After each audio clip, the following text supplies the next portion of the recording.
So guys, I came out to water my garden this morning and it smelt sweet. I was wondering why, and it's because in the last storm, this little guy got blown off.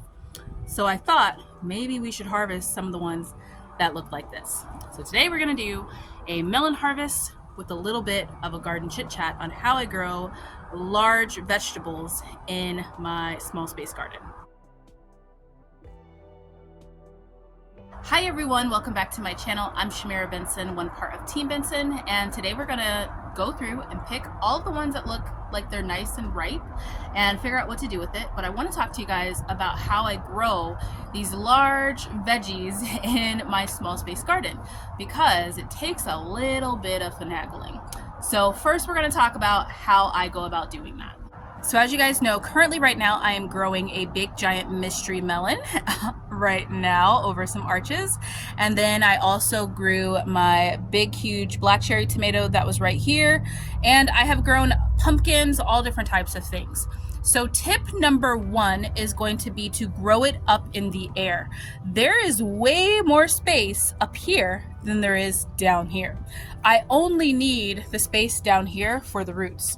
So instead of growing this across here and wasting space down here where I could grow like my okra underneath it, I built these arches and I created more space for my garden. So now it's like my garden has two layers versus having just one. Now guys, I have put together several videos on how I built these arches. I loved those cattle paddle arches that everybody had, every homesteader had in their garden, but I couldn't fit them in my small space garden. So I use masonry ladders, and I have videos on how I did that. I will tag those or link those down below so that then you guys can watch those. I even built little patio ones out of just making them out of pots. So you can add vertical garden to, or vertical space to your garden in any size. It doesn't need to be like a large space. It doesn't need to be in bed. Like I said, it could even be in pots. So I'll add those videos down below to give you guys those examples. So the next tip is that I only grow in these spaces in alternate seasons. So right now I have a big veggie growing right here, and this space where my tomato is empty for the summer. Now during the fall, it'll get its tomato back, and this space will be empty as it waits for the spring to get its Armenian cucumber, which is what I normally grow there. So guys, the soil needs the ability to rejuvenate itself. You can't grow things just time after time after time after time, because you're going to lose that nutrients in the soil. So a lot of times I'll plant things like beans. There's some wind. See guys, this is why we need to get some of these heavy melons off of here. You guys see this wind? Craziness. One of the best parts about living in the desert is random wind parties. Now that that's over, back to what I was saying, you need to give the soil time to rejuvenate itself and let it have a break to rebuild its nutrients. During that time, I put things in the soil. Like right now, where my tomato goes, got a fish head. Put a fish head down there. I put veggies down there and all different types of things. And that helped me be able to rejuvenate that soil and build that nutrients back in there, so that then when I put in the plant, it has something to eat.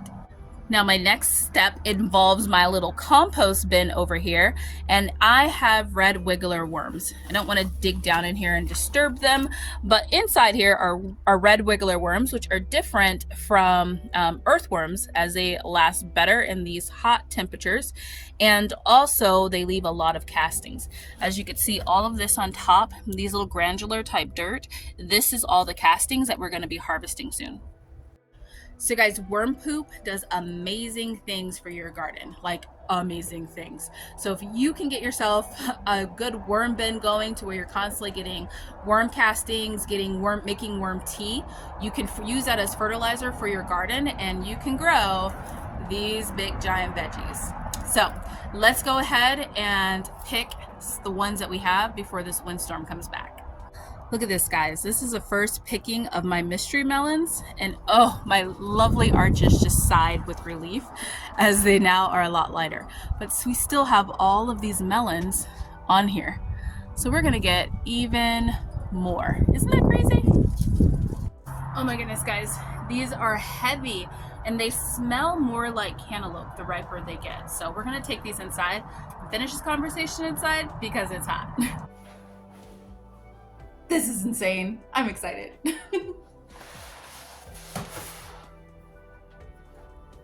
So my final tip is going to be to pick one and stick with it. And this should go without saying because this year I grew this little guy, which nobody knows what it is. I don't know what it is. It smells more melony, but I bet you it's still gonna kind of taste like a little sweet cucumber because that's what the last one tastes like. So, and I miss my Armenian cucumbers, guys. I really, really do miss those this year. So pick one that you really, really like and just alternate growing those in your small space and you will be able to save seeds, have an amazing garden, and just grow things that you love. So I hope this video was helpful for you guys. I hope you guys are enjoying my videos. Thank you all for subscribing and sharing and liking and all the things that you guys do to help my channel grow. I really, really appreciate it. There's gonna be tons more content coming up on small space gardening and some on building a homestead since we are now doing that too. So until next time, grow yourselves a garden because even a small space can provide you with tons of food. Bye guys.